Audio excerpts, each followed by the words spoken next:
नमस्कार पुणी थे आपण मानक टीचर्स कर्नर आउ एक नुआ वीडियो रे स्वागत। बंधुगण यही वीडियो रे आमे जानिबा जे प्रवेश उत्सव और खड़ीछुआ कार्यक्रम पई केउ कौन सबू मार्गदर्शिका रही।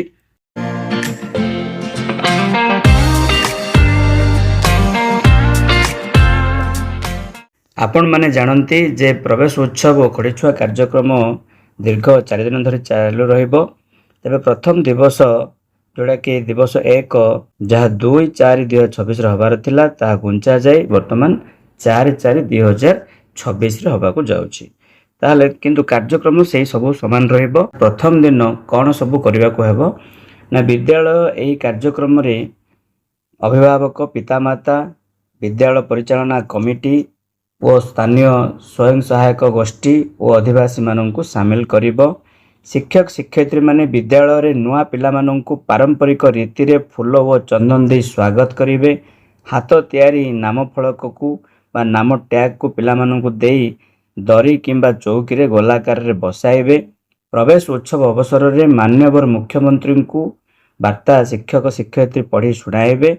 शिक्षक शिक्षयित्री शिशु बाटिका और प्रथम श्रेणी पिला माननकु डाके सिलट रे खड़ीछुआ कार्य करिवे और समस्त नुआ नाम लेखाई पिला माननकु किट प्रदान करिवे। खड़ीछुआ कार्यटी जेकोसी स्टल रे करा जाय परबो। आपण माने जानते जे 3टा स्टल हबो। से 3टा स्टल मध्यरु जेकोसी गोटे स्टल रे ए खड़ीछुआ कार्यक्रमटी करि परिबे। ठीक अछि। खड़ीछुआ केमती हुए आमे ऑलरेडी जानि चंती। हमरो जेमती पिला माननकु आमे सिलट खड़ी कलश फूल चंदन दुब बरकोली पत्र ए सब नै कि आमे जेमती खड़ीछुआ होचंती से भली खड़ीछुआ हबो।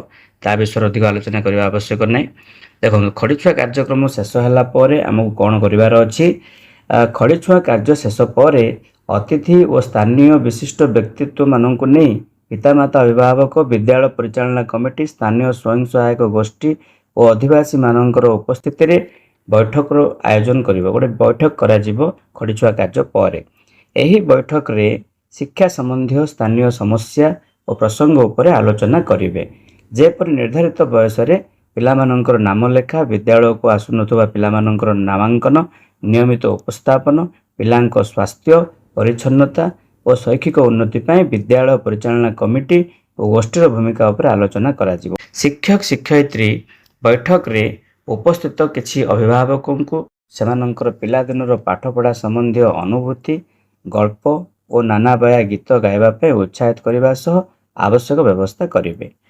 बैठक शेष परे शिक्षक शिक्षयित्री पिला माननकु बड़ श्रेणी पिला माननक सहित परिचित कराइबे एवं विद्यालयर भौतिक परिवेश जेपरि श्रेणी गृह शिक्षण सामग्री कार्यालय रोषेई घर पानी कल बगीचा खेल पड़िया पीवा पानी स्थान शौचालय इत्यादि पिला माननकु देखाइबे। जो पिला नुआरे जॉइन होचंती सेही पिला माननकु बड़ पिला माने देखाइ देबे। या पर शिक्षक अभिभावक और पिला माननकु पूर्व प्रस्तुत करा जायथिबा जो स्टल गुड़िक से गुड़िक सब बुले आनिबे। ताहले एही थरक आपण जानते जे 3टा स्टल करा जायछि आ से 3टा स्टल रो नाम मध्ये परिवर्तन करा जायछि। गोटे हला प्ले बेस्ड स्पेस बा खेल घर आ गोटे आर्ट क्रिएटिव स्पेस बा रंग दुनिया बा रंग पसरा आ गोटे हला स्टोरी टेलिंग स्पेस बा गप राइज। ए भले 3टा स्टल आमे पूर्व वीडियो रे मध्ये आमे आलोचना करथिले। तो एबे मते देखि दबा जे सेही स्टल गुडी करे कोन सब कार्यक्रम आमे करिबा। प्रथम दिन 4/4/2026 रे देखंतु प्रत्येक स्टल रे शिक्षक शिक्षयित्री एवं अभिभावक उपस्थिति रे पिलांक सहित किछि शिक्षण कार्य करा जिवो। देखंतु प्रथम आमे प्ले बेस्ड स्पेस रे कोन करा जिवो। तो गोटे नाम दि शिक्षण कार्य नाम देला जे अंका बंका चालिबा। ये एथिरे को पिला माने भाग नेबे शिशु बाटिका प्रथम आउ द्वितीय श्रेणी पिला माने भाग नेबे। यार उद्देश्य रहुछि पिला माननकर स्थूल मांसपेशी और एकाग्रतार विकास करिबा। तो एही खेल करिबा पई कोन आवश्यक गोटे चक हे गले हे जिवो। चक द्वारा गार एमिति अंका बंका गार एमिति टाणी दबा। ठीक अछि। एवं से गार ऊपर शिक्षक कोन करिवे पिला माननकु बुलेइबे। ता पछे पिला माने अंटा को धरि कि किंबा कांध को धरि कि परस्पर रो कांध को धरि किंबा अंटा को धरि कि सेही लाइन ऊपर पिला माने चालिबे। तो ए भलिया गोटे अंका बंका चालिबा खेल गोटे हबो। जदि 2 नंबर खेल देखंतु ए हमर जादूपेट रे थिबा सामग्री नै कि करि हबो ଯାଦୁପେଡ଼ିରେ ଯେଉଁ ରହିଛି ରଙ୍ଗୀନ ଗ୍ରେନେଡ୍ ରିଙ୍ଗ ରହିଛି, ସେ ରିଙ୍ଗ ଗୁଡ଼ିକ ପ୍ରଥମେ କ'ଣ କରାଯିବ, ଏଇ ଆଡ଼୍ସରେ ପକା ହେଇଯିବ। ପକାଇଦେଲା ପରେ କ'ଣ କରିବେ, ପିଲାମାନଙ୍କୁ କୁହାଯିବ ଯେ କ'ଣ କରିବେ ନା ରଙ୍ଗୀନ ସେ ଗ୍ରେନେଡ୍ ଗୁଡ଼ିକୁ ଠିକ୍ ଭାବରେ କ୍ରମରେ ସଜେଇକି ରଖିବା ପାଇଁ କୁହାହେବ। ବଡ଼ରୁ ସାନ ହିସାବରେ ରଖାଯିବ। ଆର ନାଁ ହେଉଛି ମୁଁ ଶିଖିଗଲି। ଏଥିରେ କେଉଁ ପିଲା ଭାଗ ନେବେ? ଶିଶୁ ବାଟିକା ପ୍ରଥମ 2 ଶ୍ରେଣୀ ଭାଗ ନେବେ। ଏଥିରେ ମଧ୍ୟ ସୂକ୍ଷ୍ମ ମାଂସପେଶୀ ଏବଂ ସମନ୍ୱୟ ଦକ୍ଷତା ବିକାଶ କରିବା, ରଙ୍ଗ ଗୁଡ଼ିକୁ ଚିହ୍ନଟ କରିବା, ପୂର୍ବ ସଂଖ୍ୟା ଧାରଣା ପାଇବେ ପିଲାମାନେ। ସେମିତି 3 ନମ୍ବର ଖେଳ ଦେଖନ୍ତୁ। 3 ନମ୍ବରରେ ଆସୁଛି ଅକଲ ଓ ନକଲ। ଅକଲ ଓ ନକଲ ଇଏ ବହୁତ ବଡ଼ ଇଣ୍ଟରେଷ୍ଟିଂ ଗେମ୍ର ଅଛି। ଶିଶୁ ବାଟିକା ଏବଂ ପ୍ରଥମ ଶ୍ରେଣୀ ପିଲାମାନଙ୍କୁ ନେଇ ହେବ। ଏଥିରେ ପିଲାମାନେ ଅଭିନୟ ମାଧ୍ୟମରେ ନିଜକୁ ପରିପ୍ରକାଶ କରିବେ। ଏଥିରେ କ'ଣ କରାଯିବ ନା ଯାଦୁପେଡ଼ିରେ ଯେଉଁ ମୁଖା ଗୁଡ଼ାକ ଅଛି ବା ପୂର୍ବରୁ ପ୍ରସ୍ତୁତ କରାଯାଇଥିବା ମୁଖା, ସେ ମୁଖା ଗୁଡ଼ିକୁ ବ୍ୟବହାର କରିକି ଏହି ଖେଳଟି ହେବ। ଏଥିରେ ଶିକ୍ଷକ କ'ଣ କରିବେ, ଏକ ପଶୁ ବା ପକ୍ଷୀର ମୁଖାକୁ ଲଗେଇକି ଅଭିନୟ କରି ଦେଖାଇବେ ଏବଂ ସବୁ ପିଲାଙ୍କୁ ସେ କରୁଥିବା ଅଭିନୟଟିକୁ ଭଲ ଭାବରେ ଦେଖିବା ପାଇଁ କହିବେ। ପୁଣି ପରବର୍ତ୍ତୀ ସମୟରେ ପିଲାମାନଙ୍କୁ ମଧ୍ୟ ସାମ୍ନାକୁ ଡାକିକି ମୁଖା ଲଗେଇକି ସେଇଭଳି ଅଭିନୟ କରିବା ପାଇଁ ପିଲାଙ୍କୁ ମଧ୍ୟ କହିବେ। ଇଏ ଗୋଟେ ଇଣ୍ଟରେଷ୍ଟିଂ ଗେମ୍ ଥିଲା। ତାପରେ ଦେଖନ୍ତୁ 4 ନମ୍ବର ଖେଳଟି କ'ଣ ଅଛି, ନିଜ ବିଷୟରେ କହିବା। ନିଜ ବିଷୟରେ କହିବା କେମିତି ହେବ ଏଇଟା? ଏଥିରେ ମଧ୍ୟ ଯାଦୁପେଡ଼ିର ସେ ଯେଉଁ ଅକ୍ଷର ବଲ୍ ରହିଛି, ସେ ଅକ୍ଷର ବଲ୍ଟିକୁ ଆମେ ନେବା। ଶିକ୍ଷକ ବା ଶିକ୍ଷୟିତ୍ରୀ କ'ଣ କରିବେ ନା ଗୋଲାକାରରେ ପିଲାମାନଙ୍କୁ ବସାଇ ଦେବେ ଏବଂ ବଲ୍ଟିକୁ ଯାହା ହାତକୁ ଯିବ, ମାନେ ବଲ୍ଟାକୁ ବୁଲେଇ ଗଢ଼ା ହେବ, ଯାହା ହାତରେ ପହଞ୍ଚିବ ବା ଯାହା ପାଖରେ ପହଞ୍ଚିବ ସେ ଠିଆ ହେବ ଏବଂ ନିଜ ନାଁରେ ସବୁ କଥା କହିବ। ନିଜର ନାମ କହିବ, ପସନ୍ଦର ଖାଦ୍ୟ କହିବ, ପରିବାରର ସଦସ୍ୟଙ୍କ ନାମ କହିବ, ସେମାନଙ୍କର କାମ କ'ଣ ଭଲ ଲାଗୁଛି କ'ଣ ଭଲ ଲାଗୁନି, ଡିଟେଲ୍ସ ନିଜର ସେଲ୍ଫ କ'ଣ ଯେ ନିଜ ବିଷୟରେ ସେ କିଛି କହିବ। ଠିକ୍ ଅଛି। ତାପରେ ଦେଖନ୍ତୁ 5 ନମ୍ବର କେଉଁଟି ଅଲଗା ଖେଳ। ଏଇଟା ବି ବହୁତ ଇଣ୍ଟରେଷ୍ଟିଂ, ପିଲାମାନଙ୍କୁ ଭଲ ଲାଗିବ। କେଉଁଟି ଅଲଗା, ଏଥିରେ କ'ଣ ହେବ ନା ସେଇଭଳି ଶିଶୁ ବାଟିକା ପ୍ରଥମ 2ୟ ଶ୍ରେଣୀ ପିଲା ଭାଗ ନେବେ। ଏଠି ମଧ୍ୟ ଯାଦୁପେଡ଼ିରେ ଥିବା ଖେଳ ସାମଗ୍ରୀ ବ୍ୟବହାର କରାଯିବ। ଆପଣମାନେ ଦେଖିପାରୁଛନ୍ତି ଯାଦୁପେଡ଼ିରେ ଯେଉଁ ଚିତ୍ର କାର୍ଡ଼ ଅଛି, ସେ ଚିତ୍ର କାର୍ଡ଼କୁ ନେଇକି এই ଗେମ୍ଟି ହେବ। କ'ଣ କେମିତି ନା ପ୍ରଥମେ କ'ଣ କରାହେବ, 4ଟା ବସ୍ତୁର ଚିତ୍ର ରଖାଯିବ। ଯେମିତିକି ଦେଖନ୍ତୁ ସେଉ, କଦଳୀ, ପତ୍ର, ଆମ୍ବ ଏଗୁଡ଼ା ରଖାଯିବ। ପିଲାଙ୍କୁ କୁହାଯିବ ଏଥିରୁ ଅଲଗା କେଉଁଟା ବାଛିକି ବାହାର କର। ସେମିତି କୁକୁର, ଗାଡ଼ି, ବିଲେଇ, ଗାଈ ଏ ଚିତ୍ର ଗୁଡ଼ାକ ରଖାହେବ, ଚିତ୍ର କାର୍ଡ଼ ଗୁଡ଼ା ରଖାହେବ।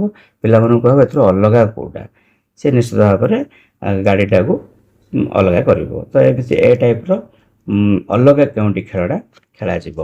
ତାପରେ ଦେଖନ୍ତୁ ଇଏ ଥିଲା ପ୍ଲେ ବେସ୍ଡ। ଏବେ ଆସିଗଲା art and creative space. Art and creative ସ୍ପେସ୍ରେ କ'ଣ ହେବ, ଏଥିରେ ମଧ୍ୟ 2-3ଟି ଖେଳ ଦେଇଛି। ତ ଗୋଟେ ହେଲା ମୋ ହାତର ସୃଜନ। ମୋ ହାତର ସୃଜନରେ କ'ଣ ହେବ ଦେଖନ୍ତୁ, ମୋ ହାତର ସୃଜନରେ ପିଲାମାନେ ଯାଦୁପେଡ଼ିରେ ଥିବା ବେଲଣା ପଟା ଏବଂ ବେଲଣା ବାଡ଼ି ଆଉ କ୍ଲେକୁ ନେଇକି ଖେଳିବେ। କେମିତି କରିବେ ଦେଖନ୍ତୁ, ପ୍ରତ୍ୟେକ ପିଲାକୁ ଖେଳ ମାଟି ଅର୍ଥାତ୍ କ୍ଲେ ବା ପ୍ଲେ ଡଫ୍ ଦିଆଯିବ ଏବଂ ସେମାନଙ୍କୁ ନିଜ ପସନ୍ଦ ଅନୁଯାୟୀ ବିଭିନ୍ନ ଜିନିଷ ତିଆରି କରିବା ପାଇଁ କୁହାଯିବ। ଯେଉଁ ପିଲାମାନେ ନିଜେ ତିଆରି କରୁଥିବା ଜିନିଷ ବିଷୟରେ ଦେଖାଇବେ ଏବଂ କହିବେ ମଧ୍ୟ। ଠିକ୍ ଅଛି। ତ ଇଏ ଥିଲା ମୋ ହାତର ସୃଜନ। ସେମିତି ଆସ ଆକୃତି ତିଆରି କରିବା, ଇଏ ବି ବହୁତ ବଢ଼ିଆ। କାଗଜର ବିଭିନ୍ନ ନୂଆ ନୂଆ ଆକୃତି କରିବେ। ଏଥିପାଇଁ ଦରକାର ଖବରକାଗଜ କିମ୍ବା ଉପଲବ୍ଧ ଥିବା ରଙ୍ଗୀନ କାଗଜ। ଏଥିରେ କ'ଣ କରିବେ, ପୂର୍ବରୁ ଶିକ୍ଷକ କିଛି ତିଆରି କରିଥିବେ, ଯେମିତିକି ଟୋପି, ଡଙ୍ଗା, ପଙ୍ଖା ଏସବୁ ତିଆରି ହେଇଥିବ। ପିଲାମାନେ ମଧ୍ୟ ସେଇଭଳିଆ କରିବା ପାଇଁ ପିଲାମାନଙ୍କୁ କୁହାହେବ ଏବଂ ପିଲାମାନଙ୍କୁ ଶିଖାହେବ ସରଳ ଛୋଟ ଛୋଟ ଆକୃତି କେମିତି କରିବେ କାଗଜକୁ ଫୋଲ୍ଡ କରିକି। ବର୍ତ୍ତମାନ ଦେଖନ୍ତୁ ଷ୍ଟୋରି ଟେଲିଂ ସ୍ପେସ୍ ବା ଗପ ରାଇଜ। ଏଥିରେ ମଧ୍ୟ ଆମର ଯାଦୁପେଡ଼ିରେ ଥିବା ବିଭିନ୍ନ ବାଦ୍ୟଯନ୍ତ୍ରକୁ ବ୍ୟବହାର କରିକି ଆମେ ଏଇ ଗେମ୍ଟି ପିଲାମାନଙ୍କୁ ଖେଳାଇ ପାରିବା। ଡମ୍ବୁରୁ ହେଉ କିମ୍ବା ବଂଶୀ ହେଉ କିମ୍ବା ବାଦ୍ୟଯନ୍ତ୍ର ହେଉ, ଏଗୁଡ଼ାକ ଆମେ ଖଞ୍ଜଣି ହେଉ ତାକୁ ବ୍ୟବହାର କରିପାରିବା। ଆସ ଗୀତ ଗାଇବା କାର୍ଯ୍ୟଟିର ନାମ। ଏଥିରେ ଅଭିଭାବକ ବା ଗୋଷ୍ଠୀର ସଦସ୍ୟମାନେ ମିଶି ଗୋଲାକାରରେ ଠିଆ ହେବେ। ସମସ୍ତେ ଭାବଭଙ୍ଗୀ ସହ ଆଞ୍ଚଳିକ ଗୀତ ଗାଇବେ, ତାଳି ମାରିବେ। ସେମାନେ ଯାଦୁପେଡ଼ିରେ ଥିବା ଡମ୍ବୁରୁ, ଖଞ୍ଜଣି, ବଂଶୀ ଏସବୁ ବ୍ୟବହାର କରିକି ଏ କାମଟା କରିପାରିବେ। ଆଉ ଶେଷରେ ପିଲାମାନଙ୍କୁ କିଛି ପ୍ରଶ୍ନ ମଧ୍ୟ ପଚରା ହେବ। ତୁମେ କାହାକୁ ବଂଶୀ ବଜାଇବାର ଦେଖିଛ କି? କିଏ କିଏ ଖଞ୍ଜଣି ବଜାଏ, ଏମିତି କିଛି ଛୋଟ ଛୋଟ ପ୍ରଶ୍ନ ମଧ୍ୟ ପିଲାଙ୍କୁ ପଚରାଯିବ। ତାପରେ ଦେଖନ୍ତୁ, ଇଏ ଥିଲା ପ୍ରଥମ ଦିନର କାର୍ଯ୍ୟ ଥିଲା। ପ୍ରଥମ ଦିନରେ ଖଡ଼ିଛୁଆଁ ହେବ, ପିଲାଙ୍କର ମିଟିଂ ହେବ। ପ୍ରଥମେ ଖଡ଼ିଛୁଆଁ ହେବ, ତାପରେ ମିଟିଂ ହେବ, ତାପରେ ଆମେ ଷ୍ଟଲ୍ ବୁଲିବା ଏବଂ ଶେଷରେ ପୁଣି କ'ଣ ହେବ ଦେଖନ୍ତୁ, ଗୋଟେ ଶପଥ ପାଠ ମଧ୍ୟ ହେବ। ଶେଷରେ ଗୋଟେ ଶପଥ ପାଠ ହେବ। ଦେଖନ୍ତୁ, ପରିଶେଷରେ ବିଦ୍ୟାଳୟର ସମସ୍ତ ପିଲାଙ୍କର ସକ୍ରିୟ ଅଂଶଗ୍ରହଣ ଓ ଗୋଷ୍ଠୀର ଭାଗିଦାରିତା ପାଇଁ ଶପଥ ପାଠ ମଧ୍ୟ କରାହେବ। ଏହି ଶପଥ ପାଠଟା ଏଠି ଦେଇଛି, ଆପଣମାନେ ଏଟାକୁ ସ୍କ୍ରିନଶଟ୍ ନେଇକି ପଢ଼ିପାରିବେ। ଇଏ ଥିଲା ପ୍ରଥମ ଦିନର କାର୍ଯ୍ୟକ୍ରମ। ଆଶା କରୁଛି ଭିଡ଼ିଓଟି ଆପଣଙ୍କୁ ବହୁତ ଭଲ ଲାଗିଥିବ। ଆଉ ଯଦି ଭଲ ଲାଗିଛି ତାହେଲେ ଗୋଟେ ଲାଇକ୍ କରନ୍ତୁ ଓ ଅନ୍ୟ ସାଙ୍ଗସାଥିମାନଙ୍କ ସହିତ ସେୟାର ମଧ୍ୟ କରିଦିଅନ୍ତୁ। Thank you for watching.